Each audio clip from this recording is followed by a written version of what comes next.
মা আইসা আমার মাথায় হাত বুলায় ঘুম পাড়াইতো, কিন্তু বিনিময়ে সে থাকতো নির্ঘুম।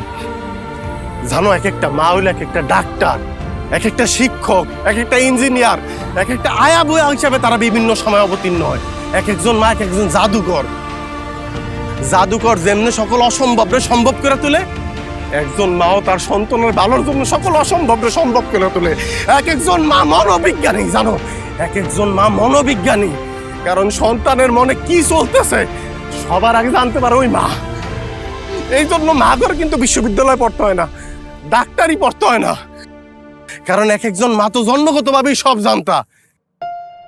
কিন্তু আমগো যৌবনে যখন প্রেম আসে, আমরা অনেকেই ভুলা যাই সেই আজন্মের ভালোবাসার মানুষটার কথা। 10 মাস পেটে, 3 বছর বুকে, আর সারা জীবন হৃদয়ে রাখা সেই মানুষটির কথা আমরা নিমিষেই ভুলা যাই। আমরা ভুলা যাই সন্তান যখন দেরিতে